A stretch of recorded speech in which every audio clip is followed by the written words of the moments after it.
Bonjour, je suis Mega Jane de mycoursdechant.com.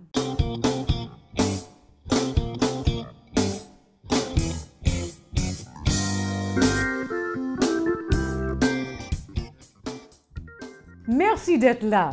Aujourd'hui, je voudrais parler un peu de la respiration pour le chant. Tout coach vocal et professeur de chant te dirait que la première chose la plus importante, c'est la respiration.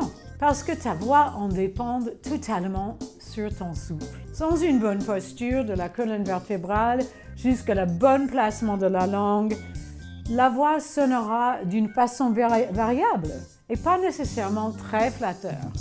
Par exemple, si tu soulèves le menton comme ceci, il y a une pression supplémentaire aux cordes vocales et les notes qui sortent seront tendues.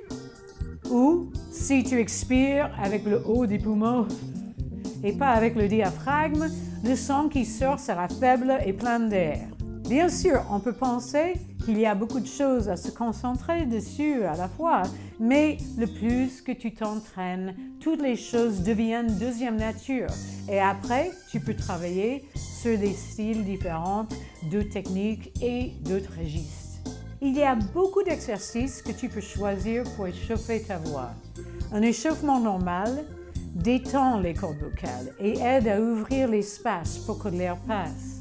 Aussi, ça aide la voix à faire des notes plus longues et plus puissantes.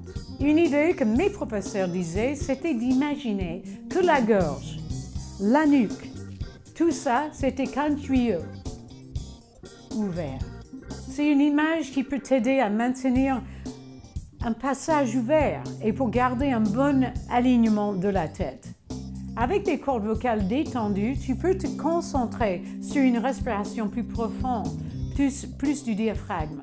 Même si tu ne le sais pas, la plupart de nous utilisons seulement la partie supérieure des poumons quand nous faisons des choses quotidiennement, comme pour parler ou marcher, et pas du tout la partie basse. C'est pour cette raison que les épaules montent et descendent, et pas notre ventre qui sort et qui rentre. Un chanteur sait que si son focus est sur la respiration, c'est nécessaire de travailler plus profond et plus du diaphragme. Imagine un grand ballon souple juste en dessous de la poitrine.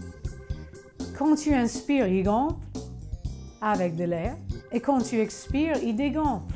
Et ça, c'est plus fort que juste les poumons peuvent faire. Le ballon, ton diaphragme, ouvre tes côtes et la cage thoracique. Il permet plus une entrée d'air. Cette utilisation correcte du diaphragme, c'est le premier pas vers un chant solide et fiable.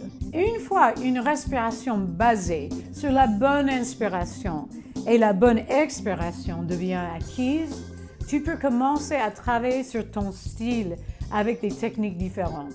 Tu utiliseras ton diaphragme autrement. Quoi que ce soit ton style vocal, tu en dépendes pareil, soit dans ton registre aigu, ou soit dans ton registre bas, plein d'air, ou pour chanter fort. Même les notes tout douces et calmes demandent assez de souffle pour tenir et pour être fortifiées.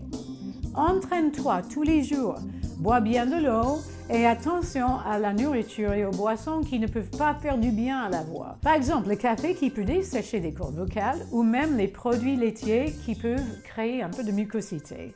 Surtout, la priorité est la prudence. Il y a beaucoup d'informations pas très fiables qui peuvent endommager des cordes vocales d'une façon permanente. Donc, il faut toujours chercher une source crédible quand tu demandes de l'aide à mieux chanter. Entraîne-toi safely, mais surtout amuse-toi aussi. Merci beaucoup d'avoir écouté cette vidéo.